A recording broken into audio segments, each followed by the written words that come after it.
Hello and welcome. आप सभी का दिल से स्वागत करता हूं मैं स्मार्ट इन्वेस्टिंग यूट्यूब चैनल पर, जहां आपको मिलेगी डेली स्टॉक मार्केट की अपडेट्स।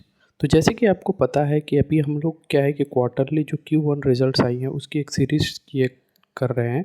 तो उसी के तहत आज हम लोग बात करने वाले हैं 15 जुलाई को जो कंपनी ने अपनी जो Q1 की रिज़ल्ट जो है वो प्रस्तुत की थी उसके बारे में। तो उसमें हम लोग डिस्कस करेंगे ICICI जो जनरल इंश्योरेंस कंपनी है उसके बारे में। तो वो सब अगर हम लोग देखें उससे पहले आपसे एक छोटी सी रिक्वेस्ट है कि अगर आप इस चैनल पे नए हैं तो ज़रूर सब्सक्राइब कर लें और बेल आइकन को भी क्लिक कर लें, ताकि आपसे कभी भी कोई इंपॉर्टेंट अपडेट जो है वो मिस ना हो जाए। तो आइए वीडियो को स्टार्ट करते हैं। तो सबसे पहले हम लोग देख लेते हैं जो Q1 की रिज़ल्ट्स आई है ना ICICI जो बैंक की, तो उसके बारे में थोड़ी देख लेते हैं कि उसकी जो नेट इनकम है।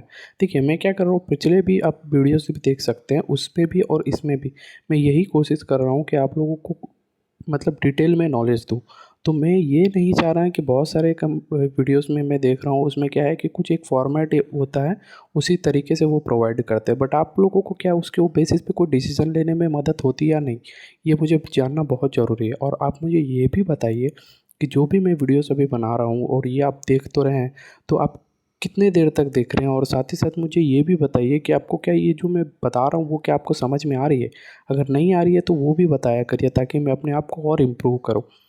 क्योंकि क्या है कि ये सब वीडियो बनाने में मुझे थोड़ी बहुत तो टाइम लगती है, और मैं पूरी कोशिश करता हूँ कि आपको वो सारी चीज़ें मैं बता पाऊँ, बट हो सकता है कि मैं कुछ ना कुछ मिस कर जाऊँ। तो अगर आप मुझे बताओगे नहीं तो मुझे समझ में नहीं आएगी, और मैं इसी तरह जो मैं अभी बता रहा हूँ वैसे ही मैं कंटिन्यू करूँगा। देखिए, प्रीवियसली मैं क्या करता था कि मैं आपको कुछ वेबसाइट्स यानी स्क्रीनर के कुछ वेबसाइट से मैं डेटा लेता था और उस पे, तो अभी मैंने क्या किया है कि जो भी रिजल्ट्स आए हैं उसके बेसिस पे मैंने एक शीट बनाया हुआ है। उसके बेसिस पे मैं सारी चीज़ें निकाल रहा हूँ, और मैं क्या है कि थोड़ी बहुत एआई का भी हेल्प ले रहा हूँ, जिससे मुझे क्या है कि एक्सप्लेन करने के लिए भी ईज़ी हो रही है, और आप लोगों को मैं सारी चीज़ें बता पा रहा हूँ जो आप लोगों को एक्चुअल में ज़रूरत है। खैर, हो गई बहुत सारी ज्ञान। अभी हम लोग ये कंपनी के बारे में बात कर लेते हैं। तो अभी हम लोग इस कंपनी में क्या है, आईसीआईसीआई जो जनरल इंश्योरेंस है उसके बारे में हम लोग बात करने वाले हैं। तो नेट इनकम की बात करें, ये कब की आई है, ये जुलाई 15 को आई थी। तो अभी हम लोग डिस्कस कर रहे हैं। तो Q1 26 यानी फर्स्ट क्वार्टर में क्या है कि आपकी जो नेट इनकम है वो बढ़ गई है। कितनी? Q1 quarter on quarter basis पे देखा जाए तो ऑलमोस्ट 46.6%, जो कि बहुत ही अच्छी बात है। जिसके कारण क्या है कि बहुत सारी मतलब लोग क्या है कि इसमें अट्रैक्ट हो गए। जो अमाउंट में अगर आप देखोगे तो ऑलमोस्ट 750 करोड़ के आसपास ये प्रॉफिटेबिलिटी दिखा रही है, क्योंकि वो नेट इनकम है। अब नेट इनकम क्यों बढ़ती है? क्योंकि उसमें नेट सेल्स बहुत ज़्यादा होती है, तो वो, और नेट सेल्स देखा जाए तो क्वार्टर ऑन क्वार्टर आप देखोगे तो ऑलमोस्ट 5% की अपसाइड मूवमेंट दी है, जिसके क्या जो कि टोटल होती है 6400 करोड़ के आसपास। ठीक है, तो ये चीज़ क्या कर रही है, बहुत ही ज़्यादा इफेक्ट की है, जिसके कारण क्या है कि नेट इनकम जो है वो इतनी ज़्यादा बढ़ गई है। अब प्रॉफिट मार्जिन्स क्या है, देखिए ये एक इंश्योरेंस कंपनी है। कैसी इंश्योरेंस? General insurance. देखिए, लाइफ की जो लाइफ इंश्योरेंस होती है ना वो अलग सेगमेंट है। उसमें क्या है कि किसी पर्सन के ऊपर डिपेंड रहती है, तो वो क्या है कि बहुत ही रेयर ऐसे चांसेस होती हैं जिसमें किसी कोई ना कोई एक्सपायर कर जाए, तब जाके वो उन कंपनियों को वो देना पड़ता है, जो भी सम इंश्योर्ड होती हैं वो देना पड़ता है। बट ये जो जनरल इंश्योरेंस कैटेगरी है ना, इसमें क्या होती है कि कुछ जो नॉन लिविंग जो एलिमेंट्स होती है, जो नॉन लिविंग प्रोडक्ट होती हैं उस पे, जैसे कि घर हुई, मोटर कार हुई, या फिर ऐसी जो भी चीज़ें होती हैं, जैसे हम लोग अभी साइबर क्राइम हुआ तो उसका भी एक इंश्योरेंस है। बहुत सारे लोग जो फसल उगाते हैं उसके ऊपर भी इंश्योरेंस लेते हैं। फसल बीमा जो हुई, इस तरीके की बहुत सारी जो नॉन लिविंग जो एलिमेंट है ना, उस पे ये कंपनी एक्चुअल में ये आईसीआईसी की ये जो सब्सिडरी है ये काम करती है। तो इसमें हमें बहुत सारी चीज़ें हमें देखना बहुत ज़रूरी हो जाती है। देखिए, ये इतनी सारी इन डेप्थ में कोई नहीं बताया होगा। मैं ट्राई कर रहा हूँ सारी चीज़ें बताने की, तो आप थोड़ी बहुत टाइम निकालिए, आपकी जो 1-2 सेकंड होती हैं वो निकाल के आप कमेंट कर दीजिए, तो मुझे समझ में आ जाएगा कि आप लोगों को पसंद आ रही है या नहीं।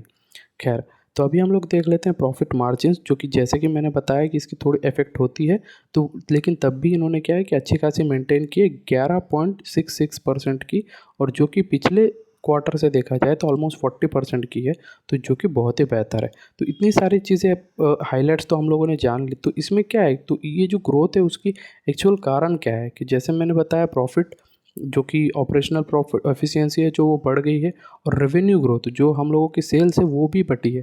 इसके कारण क्या है कि ये जो स्टॉक है उसमें क्या है कि अच्छी खासी पॉजिटिव मोमेंटम आई है।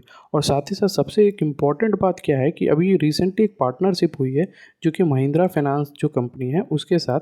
तो उसमें क्या हो कि जो रूरल एरियाज़ होती है ना उसमें ये जो कंपनी है ये अपनी सेल्स जो है वो बढ़ाएगी। तो इसमें क्या है महिंद्रा फाइनेंस को भी पॉजिटिविटी मतलब बेनिफिट होएगी और आईसीआईसीआई जनरल इंश्योरेंस को भी बेनिफिट होएगी। तो इस तरीके से क्या है कि दोनों कंपनी के लिए एक विन विन सिचुएशन है। तो मतलब इस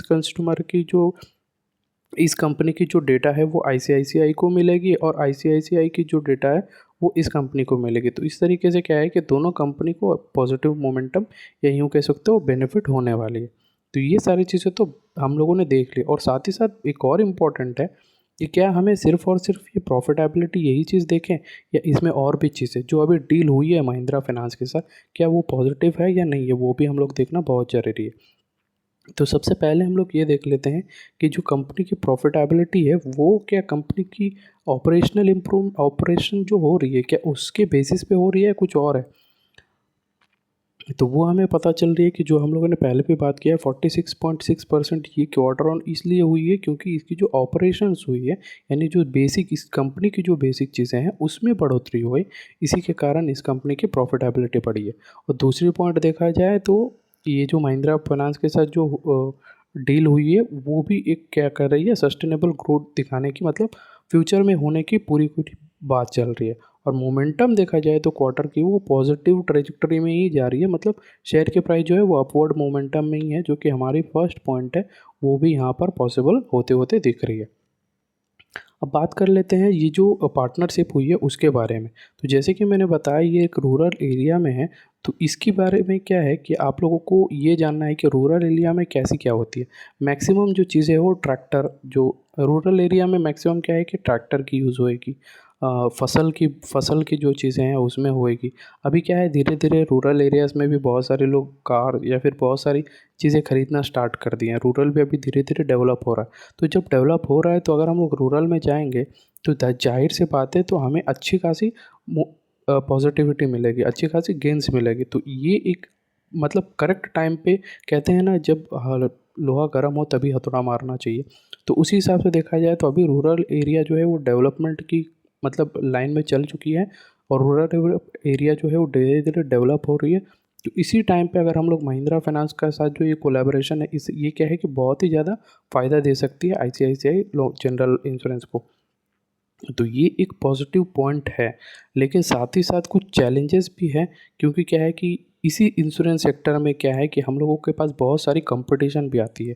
ठीक है, अगर वो चाहे तो यही सारी जो महिंद्रा फाइनेंस के साथ की है हो सकता है कोई और कंपनी किसी और के साथ पार्टनरशिप कर ले और सेम चीज़ क्या है कि वो सेम टाइप के प्रोडक्ट सेम सारी चीज़ थोड़ी और बेनिफिट के साथ। तो इसमें क्या है कि कंपटीशन बहुत सारी है, बहुत सारी एचडीएफसी की भी इंश्योरेंस है, आईसीआईसीआई की भी है, बहुत सारी अलग अलग रीजनल जो है वो भी अच्छी खासी प्रोवाइड कर रही है, गवर्नमेंट के भी होती है। तो इसमें क्या है कि बहुत सारी चैलेंजेस यहाँ पर होती हैं। तो ये सारी चीज़ों को अगर हम लोग इग्नोर करें तो ओवरऑल देखा जाए देखिए कस्टमर हमारे इंडिया में बहुत ज़्यादा है क्योंकि बहुत सारे बाहर से भी लोग आते हैं क्योंकि हमारे पास बहुत ज़्यादा कस्टमर बेस है। तो कस्टमर देखा जाए तो हमारे इंडिया में बहुत है तो कंपनी को कोई प्रॉब्लम होने वाली नहीं है। लेकिन इसकी जो कंपटीटर्स है अगर वो सेम टू सेम प्रोडक्ट कर दे तो वो इफ़ेक्ट करेगी इस कंपनी की ग्रोथ को। हो गई। तो इस सारी चीज़ों से हमें क्या पता चली है कि अभी डाइवर्सिफाई करना रेवेन्यू को ये बहुत ही इम्पोर्टेंट है। लेकिन लॉन्ग टर्म के लिए क्या ये काम कर रही है या नहीं कर रही है वो हमें देखना बहुत ज़रूरी है। और साथ ही साथ देखा जाए तो ये जिस सेक्टर में काम करती है उस इंडस्ट्री की जो पी है वो 20.12 है जो कि अच्छी खासी है। लेकिन क्योंकि आईसीआईसीआई लोम्बार्ड की अभी कोई वैसी पी रेशियो नहीं पता चली है क्योंकि इसकी वैल्यूएशन के ऊपर कुछ चेकिंग हो रही है मतलब अंडर स्क्रूटिनी है। ठीक है, तो ये सारी चीज़ें हमें थोड़ी ध्यान देनी है। और बाकी ये सारी चीज़ें हम लोगों ने तो डिस्कस कर ही ली है कि 5 साल में अगर आप देखोगे तो CAGR ऑलमोस्ट 15.78 के आसपास है। और 50 और जो कि फाइनेंशियल ईयर में अगर आप देखोगे फाइनेंशियल ईयर 25 में देखोगे इतनी करोड़ की इसकी रेवेन्यू ग्रोथ हुई है। और CAGR अगर आप देखोगे तो 16.01 और नोटेबल जो है वो 30.74% की ग्रोथ दी हुई है। रिटर्न ऑन इक्विटी भी देखोगे तो अच्छी खासी है जिसे हम लोग पॉजिटिव पॉइंट देख सकते हैं और शोइंग इम्प्रूवमेंट भी दिखा रही है पिछले साल से ऑलमोस्ट 17.17% की। बाकी सारी चीज़ें अगर आप देखोगे तो जैसे कि स्ट्रैटेजिक पार्टनरशिप कर रही है, तो इससे हमें कंपनी मैंने सारी चीज़ें बता दी कि क्या चैलेंजेस है क्या नहीं। और ऊपर से अगर आप देखोगे इस क्वार्टर के परफॉर्मेंस भी देखोगे तो अच्छी खासी बढ़ी हुई है। और एनालिस्ट जो है, जो बड़े बड़े इंस्टीट्यूशनल एनालिस्ट होते हैं, वो भी इस कंपनी की जो रेटिंग है उसे बाई के रिकमेंड दे रहे हैं। बट इन्वेस्टमेंट करना या नहीं करना ये आपके ऊपर डिपेंड करती है। अब हम लोग ये कंपनी की चार्ट पैटर्न पे अगर हम लोग देखें तो जब से स्टार्ट हुई है ये पॉजिटिव में ही जा रही थी। ये कैसे पोजीशन आई जो कोविड वाली जो हर कंपनी में आई है, उसमें क्या है कि हर कंपनी को क्या है कि लॉसेस हो रही थी, तो इंश्योरेंस कंपनी में सबसे ज़्यादा इफेक्ट हुई है क्योंकि उनको रीपे करना होता है। तो इस टाइम बहुत ज़्यादा नेगेटिविटी है और उसके बाद जो अपवर्ड मोमेंटम गई है वो पॉजिटिव है। और अभी जो है मार्केट सेंटिमेंट, जिस बिजनेसेस क्लोज हो रही हैं और बहुत सारे लोगों को लॉसेस हो रही है, तो उस चक्कर में ये लॉस यहाँ पर टिप हुई है, फिर अभी पॉजिटिव मोमेंटम दे रही है। तो इस ओवरऑल देखा जाए तो इसकी मोमेंटम क्या है, अपवर्ड है। तो हमें इस कंपनी में ध्यान देना ज़रूरी भी है। तो अभी बहुत सारे लोग ये कहते होंगे कि ये जो सीट है ये कहाँ पर मिलेगी। तो मैंने जैसे कि आपको बताया, जो स्क्रीनर वेबसाइट है वहाँ पर आप जाओगे तो जो क्वार्टरली जो रिज़ल्ट वाली पेज है, तो उसमें सबसे डाउन में जाओगे तो आपको पीडीएफ मिल जाएगी। वहाँ पर आप जैसे ही क्लिक करोगे तो ये आपको पीडीएफ मिल जाएगी। तो बहुत सारे लोगों को ये भी देखना ज़रूरी है, तो मैं ये भी कर देता हूँ। टोटल इनकम, आप देखिए ये ऐसी कोई अलग चीज़ नहीं है। जो चीज़ें मैंने पहला बता दी है उसी की थोड़ी कंपनी की तरफ से प्रोवाइड की हुई चीज़ें हैं, लेकिन आपको जानना ज़रूरी है तो इसलिए मैं आपको दिखा दे रहा हूँ।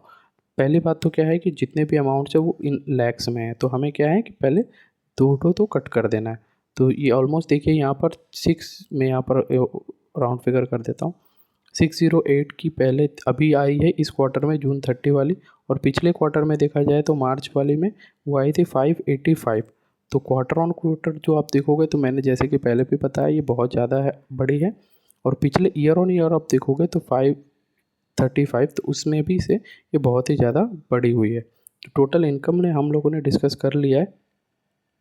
और उसके बाद अगर आप देखोगे एक्सपेंसेस, तो एक्सपेंसेस भी आप अगर देखोगे तो टोटल जो भी एक्सपेंसेस हुई है वो भी ऑलमोस्ट 542 क्रॉस की है। और यहाँ पर देखिए आप 543, तो एक्सपेंसेस भी स्टैगनेंट है। तो जिसके कारण क्या है कि ओवरऑल कंपनी की जो परफॉर्मेंस है उसमें बहुत अच्छी बेनिफिट दी हुई है। तो प्रॉफिट आफ्टर टैक्स अगर आप देखोगे यहाँ पर तो 747 जो अभी आई हुई है, और पिछले क्वार्टर की थी वो 509, इसे मैं राउंड फिगर 510 भी कर सकता हूँ। और उससे पिछले ईयर में देखोगे तो 580 के आसपास आई है। तो पिछले क्वार्टर से देखोगे तो आपको अच्छी खासी पॉजिटिव में है, पिछले ईयर से भी देखोगे तो बहुत ही पॉजिटिव में। ये सारी चीज़ें आपको इफेक्ट कहाँ करेगी, वो अपनी अर्निंग पर शेयर में। तो अर्निंग पर शेयर अगर आप पहले आप देखोगे जो है 11 रुपीज़ के आसपास थी, जो बढ़कर अभी हो गई है 15.6 के आसपास। तो इससे हमें क्या पता चल रही है कि कंपनी की जो परफॉर्मेंस है वो पॉजिटिव ट्रेंड में जा रही है। और साथ ही साथ अभी क्या है कि जिस हिसाब से कंपनी ने अपनी दूसरे कंपनीज़ के साथ, मतलब महिंद्रा फाइनेंस के साथ जो अपनी टाई अप की है, वो भी एक पॉजिटिव ट्रेंड में ही जा रही है। बट एक चैलेंजेस ये है कि जो मैंने बताया ऑलरेडी वीडियो में, कि दूसरे भी कंपनीज हो सकता है कि सेम चीज़ को इम्प्लीमेंट करके वो अपनी फ़ायदा देख ना ले। तो ये फर्स्ट मूवर होने की एक एडवांटेज भी होती है और डिसएडवांटेजेस भी होती हैं। क्योंकि फर्स्ट एडवांटेज में क्या, आप रिस्क लेते हो, और दूसरे कंपनीज क्या है, आप तो रिस्क ले रहे हो, तो इस चक्कर में क्या है कि वो आपके ऊपर छोड़ देते हैं। जैसे सक्सेसफुल होते हैं सेम उससे भी बेनिफिट आपको देकर, सेम चीज़ की बेनिफिट और कम में देकर क्या है, दूसरे कंपनीज आते हैं और मार्केट को कैप्चर कर देते हैं।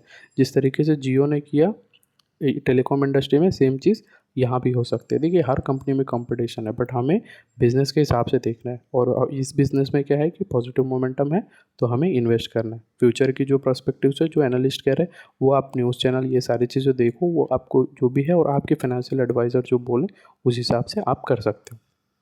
ठीक है, तो इस वीडियो में सिर्फ हम लोग इतना ही रखते हैं।